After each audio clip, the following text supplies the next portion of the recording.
kasih Ibu Rami. Assalamualaikum warahmatullahi wabarakatuh.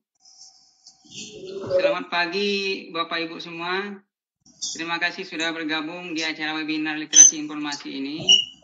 Dan saya juga ucapkan terima kasih kepada Ibu Zulfitri yang sudah menggagas kegiatan kita kali ini. Apakah suara saya ada terdengar Bapak Ibu? Terdengar jelas Pak. Bapak jelas, Ibu, ya? Bapak yang lain nggak bisa menjawab. Jelas Pak. Oh iya. Pertama-tama saya juga mengucapkan terima kasih kepada Bapak Dr. Uyung Gatot S.Dinata selaku Ketua LPPM Universitas Andalas dan Ibu Heti Waluati Triana PSD yang Koordinator UIN Imam Bonjol yang sudah bersedia hadir, dan juga Pak Ardoni. Terima kasih Pak Ardoni atas kehadirannya, atas partisipasinya dalam kegiatan ini, dan juga terima kasih kepada Ibu Adriati. Dan selanjutnya kepada Bapak Ibu peserta semua, terima kasih sudah bisa hadir di hari ini. Saya melihat pesertanya sungguh luar biasa, itu sekitar hampir 200 orang, 192 terakhir saya lihat. Ini sungguh luar biasa. Baik, saya akan coba mulai. Di sini saya coba berbagi pengalaman tentang literasi digital yang dilakukan selama masa pandemi ini.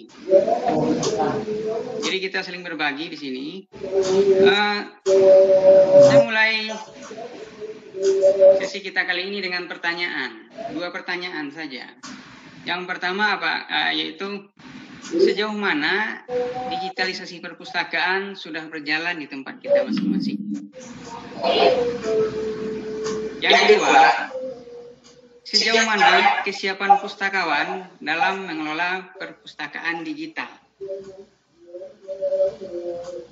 Cukup 2 pertanyaan ini saja. Tapi Bapak Ibu tidak usah menjawab. Biarlah COVID-19 yang menjawab. Biarlah situasi saat ini yang menjawab. Seperti kita ketahui, pemerintah tidak mengeluarkan kebijakan lockdown, hanya kebijakan PSBB. Akan tetapi yang lockdown itu adalah perpustakaan, Bapak Ibu. Sebagian besar perpustakaan yang ada di Indonesia itu tutup total. Akibatnya koleksi fisik tidak bisa kita akses.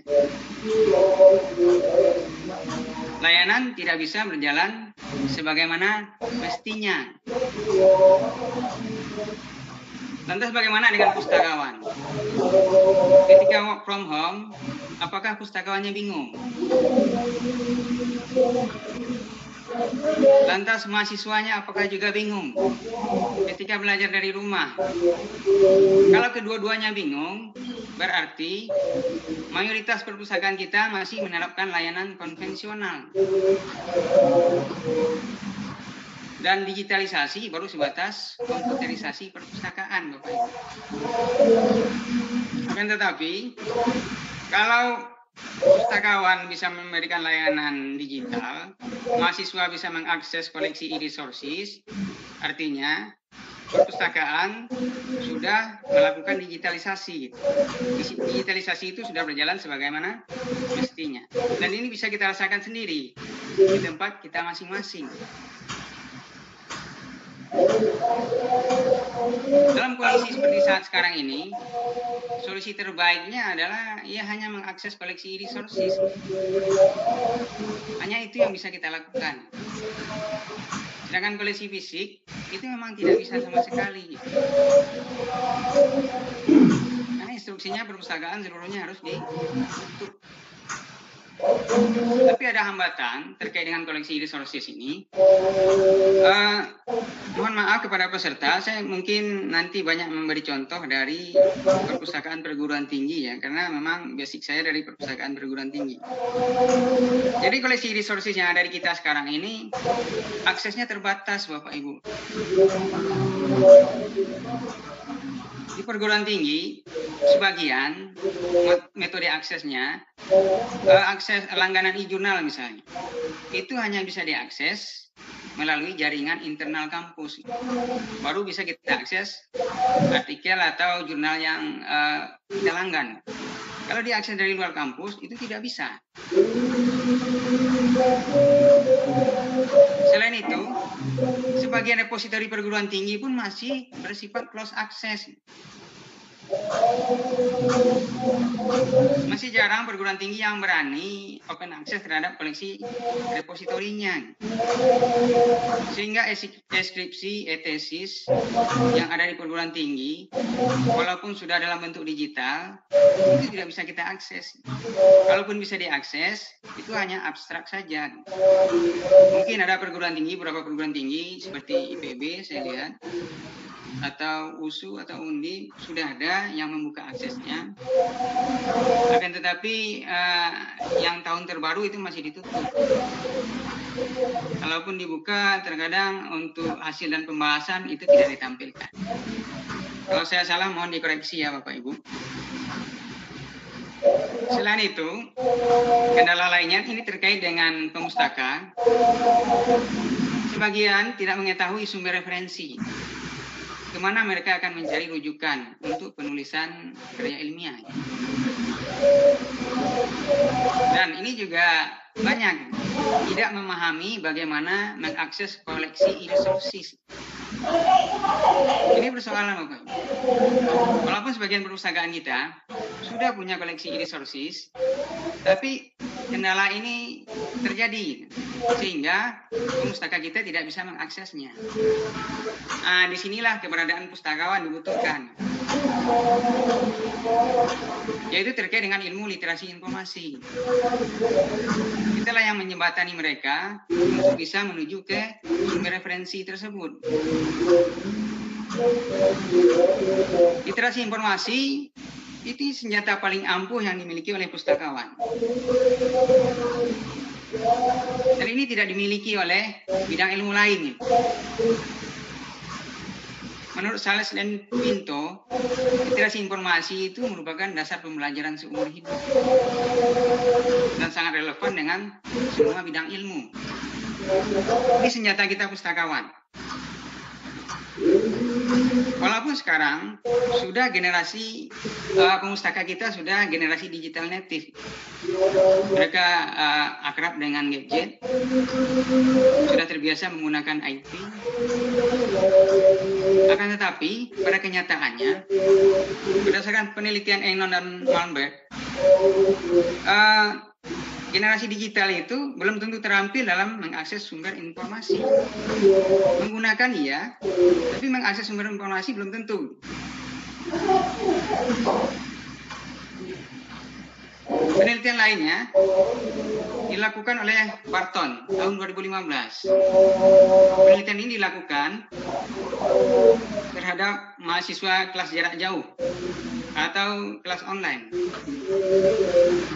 Dari hasil penelitiannya, generasi digital native itu masih khawatir menggunakan IT untuk mendukung proses pembelajaran. Persentasenya di atas 60%. Penelitian ini dilakukan di University Southern Queensland, Australia. Selain itu juga ada kesenjangan digital. Kennedy ini melakukan penelitian terhadap mahasiswa baru masih di perguruan tinggi ada di Australia. Bahwasanya semua mahasiswa baru itu kemampuan IT-nya berbeda-beda, gitu. Tidak bisa kita samaratakan. Ini merupakan peluang bagi kita. Dan satu lagi, saya juga melakukan penelitian terbaru saya itu tentang pemanfaatan sumber literasi informasi ilmiah di perguruan tinggi. Kebetulan saya melakukan penelitian terhadap mahasiswa pasca sarjana. Rata-rata umur mereka masih di bawah 30. Dan hasil penelitian ini sudah dipublikasi di Visi Pustaka edisi April. Jadi di situ saya menemukan bahwasanya kemampuan literasi informasi ilmiah mahasiswa itu masih rendah. Walaupun mereka masih pasca kan normalnya kuliah 2 tahun. Walaupun sudah tahun kedua, tahun ketiga kuliah, tapi sebagian besar mereka belum punya sumber referensi untuk penulisan tesis. Ini faktanya. Jadi solusinya bagaimana? Yaitu solusinya literasi digital inilah.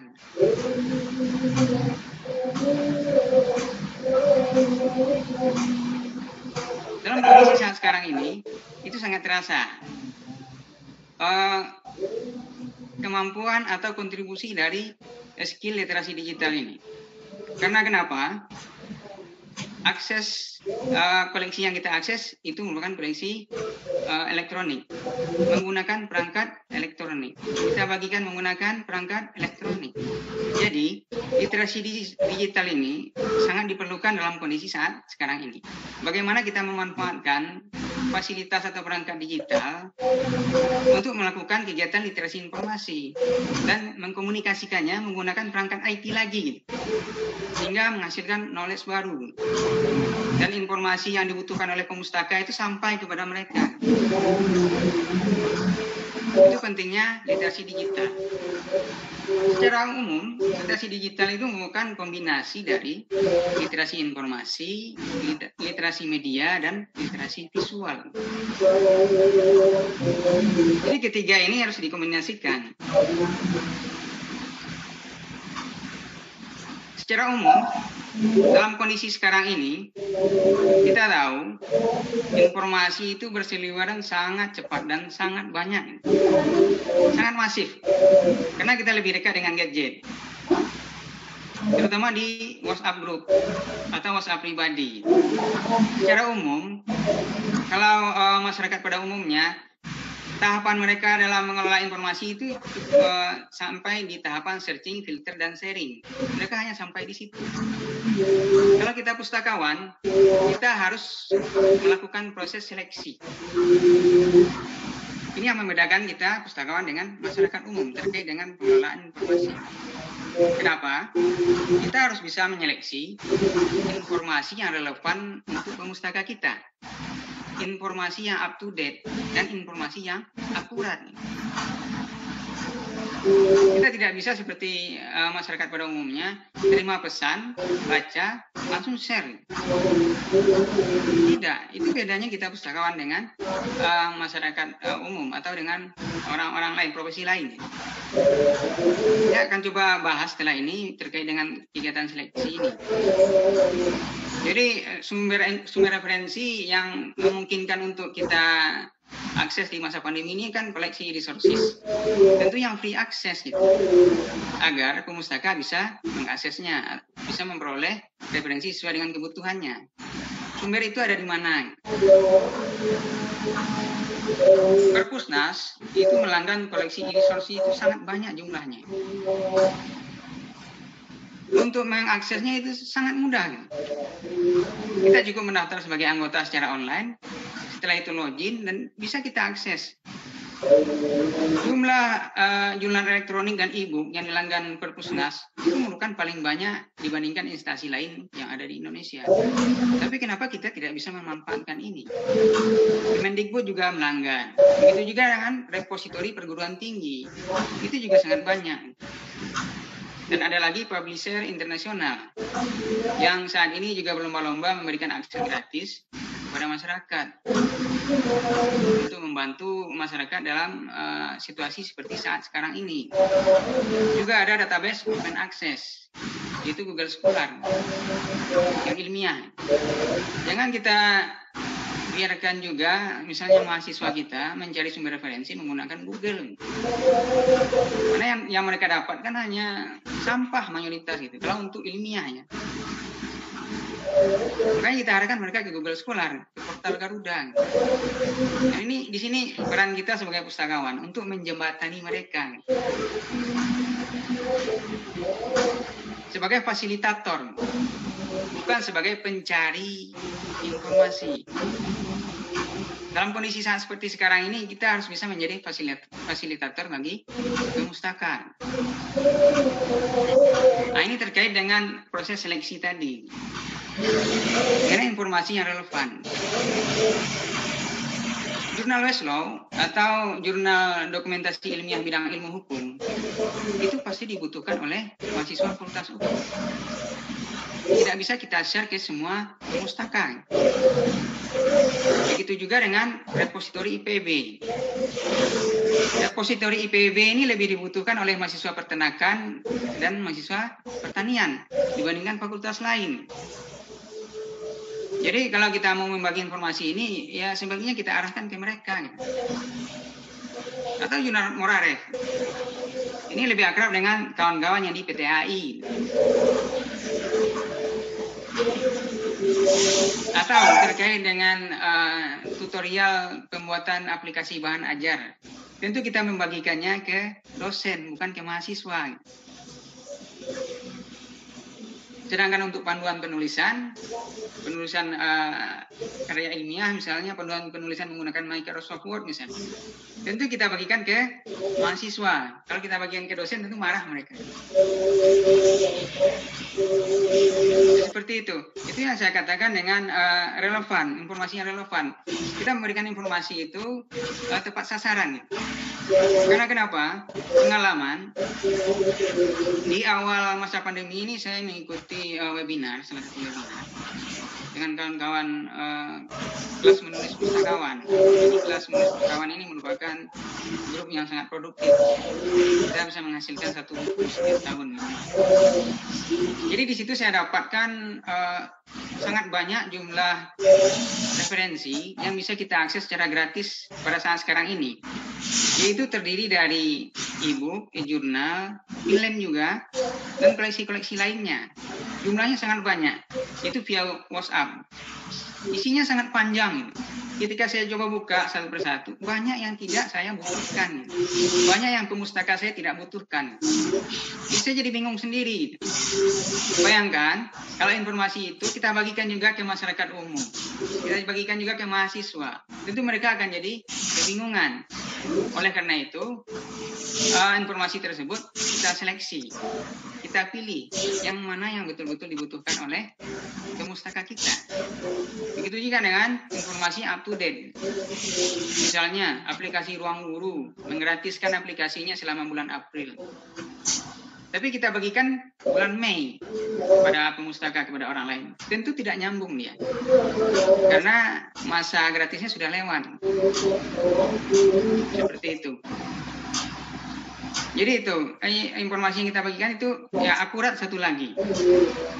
Saya dapat komplain dari salah seorang anggota grup, ya grup pustakawan juga, ketika saya bagikan informasi tentang e-book dan e-jurnal gratis. Setelah itu saya dikomplain, Bapak ini benar-benar betul-betul gratis gitu. Karena sebelumnya juga ada yang mengatakan gratis, tapi setelah saya buka itu berbayar. Gitu. Tentu saya jawab, ini benar-benar gratis Bu, karena saya sudah mencobanya. Jadi artinya gimana? Jadi orang sebelumnya yang membagikan itu, yang mengatakan gratis itu, membagikan informasi yang tidak akurat. Akibatnya, tingkat kepercayaan pemustaka kita menjadi rendah. Kalau masyarakat umum membagikan itu, oke lah, wajar. Tapi kalau kita pustakawan, itu kalau bisa jangan. Karena kita sudah punya ilmu literasi informasi. Karena memang itu bidang kita. Sedangkan peran pustakawan di masyarakat seperti apa? Ya, terkait dengan informasi. Kita harus bisa memutus mata rantai hoax. Jangan sama dengan orang kebanyakan. Terima informasi, share. Sangat banyak informasi hoax yang berkeliaran saat sekarang ini. Seperti pulsa gratis lah dari Telkomsel. Padahal itu spam. Kita bagikan juga. Dan sangat banyak. Rekan-rekan pustakawan pun banyak yang ikut membagikan. Jadi di sini peran kita di masyarakat, kita harus bisa memutus mata rantai hoax ini. Cukuplah sampai di kita berita hoax itu. Dan tidak kita bagikan lagi. Kalau ada di grup, kita yang membentengi di situ, kita yang memberikan informasi bahwasanya ini tidak benar, gitu. Sehingga informasi itu tidak dikirim lagi ke yang lain. Karena informasi sekarang ini menggunakan media sosial itu pergerakannya sangat luar biasa, sangat masif. Dan orang memanfaatkan ini untuk mengirimkan berita-berita yang tidak benar. Lantas peran lain yang bisa kita lakukan di masa pandemi ini adalah bimbingan pemustaka. Tapi mohon dicatat, ini dilakukan sebelum masa pandemi. Ini sebelum masa pandemi. Tapi pada saat seperti sekarang ini, apa yang bisa kita lakukan? Jadi materi bimbingan pemustaka, materi literasi informasi itu sebagian kita bikin dalam bentuk tutorial. Jadi seperti pencarian referensi, mengelola referensi, menggunakan aplikasi Mendeley atau Zotero dan lain-lain itu. Bagaimana panduan menulis dan menyusun tugas akhir. Bisa jadi panduan tips dan trik di Microsoft Word, Excel, atau plagiat dengan publikasi karya ilmiah misalnya. Ini materi-materi ini bisa kita buat dalam bentuk tutorial, bisa jadi dalam bentuk teks, PDF, atau dalam bentuk video. Tapi syaratnya tentu harus mudah diakses. Dan yang kedua menarik dan user friendly. Ini yang penting. Kita harus bisa memahami kondisi dari pemustaka kita saat sekarang ini. Ya, memang generasi digital natif sekarang, mereka akrab dengan gadget. Akrab dengan media sosial. Jadi kita bikinlah konten-kontennya yang lebih menarik. Misalnya, yang saya lakukan selama masa pandemi ini, materi-materi tadi, materi literasi informasi yang disampaikan pada saat sebelum pandemi di kelas, itu saya bikin dalam bentuk video tutorial. Jadi selama masa pandemi ini yang hampir 2 bulan itu saya sudah membuat 23 video tutorial. Lantas saya upload di YouTube. Kenapa YouTube? Karena inilah salah satu media sosial yang paling menarik bagi generasi muda saat sekarang ini. Jadi bagi adik-adik mahasiswa yang membutuhkan video ini bisa diakses di ini. Saya sudah cantumkan linknya di sini. Silakan diakses di sini. Dan ada pertanyaan saya ini bisa jadi bahan diskusi bagi kita, terutama untuk Ibu Adriati. Ibu Adriati ini bagaimana dengan angka kreditnya gitu, kalau untuk pustakawan PNS? Gitu. Karena yang selama ini yang diakui itu adalah membuat naskah radio dan televisi. Nah ini catatan PR bagi kita semua, gitu. Terutama bagi tim penilai. Selanjutnya adalah literasi media. Jadi, perilaku pemustaka di masa pandemi seperti saat sekarang ini, mereka itu lebih akrab dengan gadget. Makanya, kita bikin konten dalam bentuk audio visual. Selanjutnya, lebih akrab dengan media sosial. Kita manfaatkan media sosial ini sebagai sarana publikasi. Saya sendiri merasakan, sejak bekerja dari rumah ini saya lebih dekat dengan laptop, dan lebih dekat dengan handphone gitu. Di samping dekat dengan keluarga juga gitu. Tapi ini emang kenyataan seperti ini. Dan kita tidak kemana-mana gitu. Jadi video tutorial yang saya buat tadi saya upload di YouTube. Setelah itu saya share di media sosial, terutama menggunakan WhatsApp dan Instagram. Seiring dengan berjalannya waktu, ternyata media sosial itu bukan segala-galanya Bapak Ibu. Saya baru menyadari akhir-akhir ini. Kenapa? Memang media sosial ini merupakan sarana penyebaran informasi yang sangat mudah dan gampang. Pergerakan informasi ini sangat cepat dan masif. Dan bisa menyasar semua kalangan. Tapi ada satu kelemahannya yang tidak kita sadari. Sifatnya temporer. Sementara. Mungkin di antara kita itu punya banyak WhatsApp group. Ketika kita kirim informasi, masuk, belum tentu mulai dibacanya. Pada saat dibiarkan, lalu masuk pesan-pesan berikutnya, yang sangat banyak, yang sudah menimpa pesan yang kita kirim tadi, informasi yang kita kirim tadi, sehingga dilupakan. Dan tidak semua orang aktif di semua grup yang diikutinya. Jadi memang ini salah satu solusi terbaik untuk penyebaran informasi, membagikan informasi, untuk publikasi. Akan tetapi ini tidak segala-galanya. Sebagai pustakawan, kita tidak boleh melupakan website resmi perpustakaan kita. Karena kenapa? Di website ini kalau kita publish itu dia lebih permanen, lebih bertahan lama. Walaupun pelan, pengunjungnya sedikit, tapi pasti. Kenapa saya katakan demikian? Orang yang mengunjungi website berarti dia memang mencari informasi di website itu. Ada sesuatu yang dicarinya di sana, makanya dia mengakses website kita. Selain itu, informasi yang ada di website itu lebih kredibel. Dan satu lagi, itu bisa meningkatkan traffic. Meningkatkan traffic ke website kita. Dan mendongkrak peringkat website instansi kita di webometrik. Ya, kalau perguruan tinggi itu ada webometrik. Untuk peningkatan website. Seperti itu.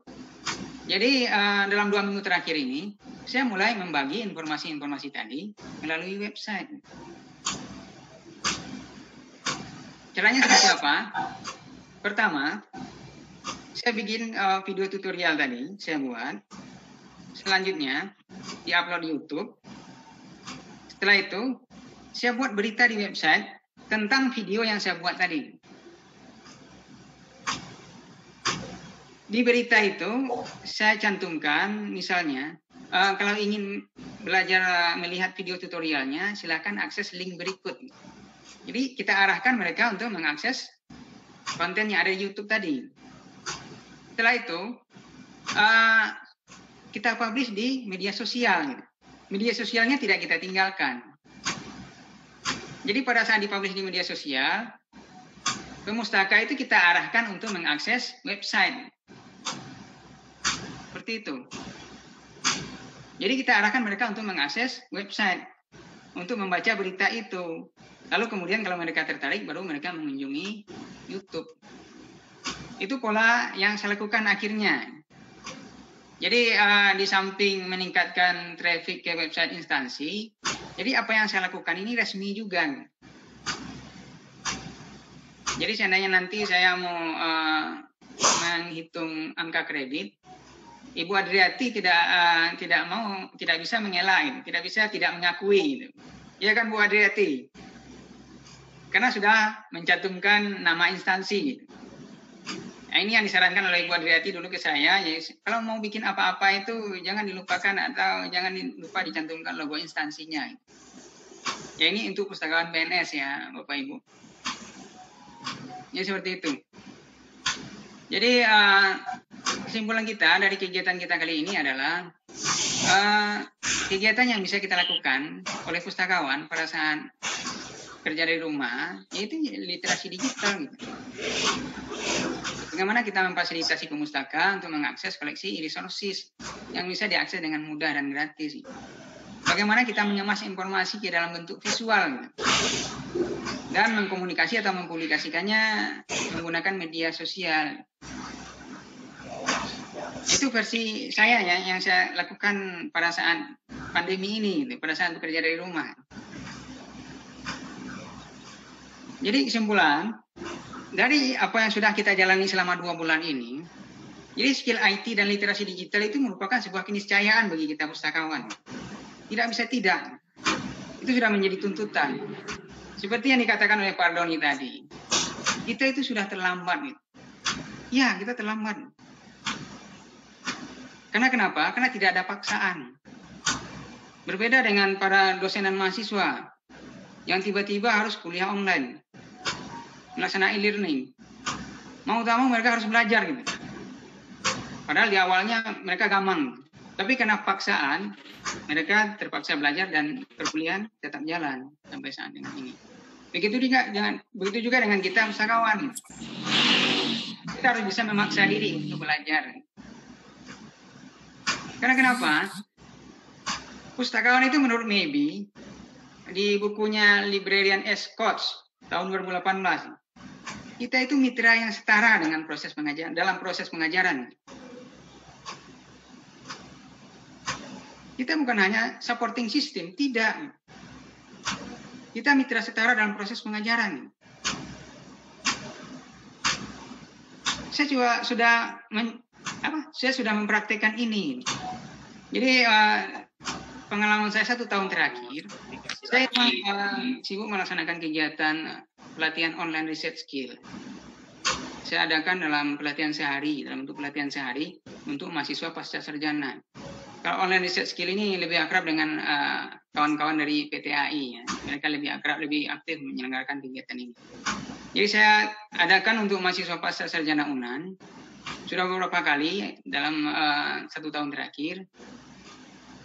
Pada awalnya kami menempelkan spanduk di perpustakaan dan di banner pustaka untuk membuka kelas ini gratis. Akan tetapi tidak ada yang ikut, gitu. Tidak ada yang mau. Akhirnya saya berkesimpulan, saya bikin proposal, saya datangi fakultas mereka. Dalam fakultas saya punya ini, pimpinannya, kedekan KWD 1. Mereka sangat tertarik. Akhirnya dipaksa mahasiswanya untuk ikut kelas ini. Apa yang terjadi? Baru saja kelas dimulai, materi disampaikan, mahasiswa ini langsung terperangah. Ini yang saya butuhkan, katanya. Makanya hasil penelitian saya tadi itu berdasarkan kegiatan ini. Mereka sangat butuh. Tapi mereka itu tidak mau, tidak percaya dengan kita pustakawan. Makanya kita harus berani turun ke lapangan. Saya mengistilahkan kegiatan ini dengan pustakawan ngamen. Kita harus mendatangi mereka, gitu. Karena memang mereka butuh. Akhirnya setelah kegiatan ini berlangsung, mahasiswa itu banyak yang datang mengunjungi saya ke perpustakaan, mau konsultasi, gitu. Karena mereka butuh. Dan dibagikan informasi ke kawan-kawan yang lain. Sehingga relasi di antara mahasiswa pasca sarjana dengan saya itu sudah terjalin dengan baik. Disitulah saya merasakan bahwa saya itu benar-benar pustakawan. Sebelumnya tidak. Mahasiswa itu tidak peduli dengan kita. Nah ini, makanya kita itu mitra setara dalam proses pengajaran. Dalam kelas itu, saya bisa mengajar mahasiswa S3. Yang hanya diajar oleh profesor, Bapak Ibu. Dosen sering ikut kelas ini. Jadi pustakawan itu bukan hanya penjaga buku dan pencari informasi. Kalau kita mau berubah, kita itu merupakan fasilitator. Kita itu coach. Kita itu tutor bagi pemustaka. Ya ini. Kalau di dalam Library as Coach itu, tuntutan yang harus kita lakukan sebagai pustakawan untuk bisa menjadi coach itu, untuk bisa menjadi tutor itu, kita harus mengupgrade knowledge dan kemampuan kita. Gitu. Selain itu kita harus bisa membangun relasi. Ini yang paling penting. Dan ini dirasakan. Pada saat pandemi seperti sekarang ini, ketika kita punya informasi yang banyak, taruhlah kita punya informasi yang banyak untuk pemustaka, tapi kita tidak punya relasi di antara mereka, kemana kita akan bagikan informasinya? Coba. Tidak ada yang bisa memanfaatkan informasi yang kita punya kalau kita tidak punya relasi dengan pemustaka, dengan pustakawan. Dan ide-ide yang saya dapatkan dalam kegiatan selama bekerja dari rumah itu merupakan dari relasi juga, gitu. Relasi pustakawan. Jadi kelas menulis pustakawan itu aktif mengadakan webinar ini, berdiskusi. Jadi saya banyak dapat ide dari situ. Juga dengan grup-grup pustakawan lain. Jadi kita harus aktif mengembangkan diri untuk mencapai tujuan kita. Mungkin itu dari saya. Terkait dengan materi kita kali ini, setelah ini bisa kita diskusi tentang materinya atau tentang hal-hal lain. Saya juga mohon maaf kepada Bapak Ibu yang lain, karena memang apa yang saya sampaikan contohnya memang banyak dari perguruan tinggi, karena basic saya di sana. Karena materi yang diajukan oleh panitia itu memang terkait dengan pengalaman pustakawan selama work from home. Baik, terima kasih. Saya sudah dengan billahi taufiq wal hidayah. Assalamualaikum warahmatullahi wabarakatuh. Saya kembalikan kepada Ibu moderator.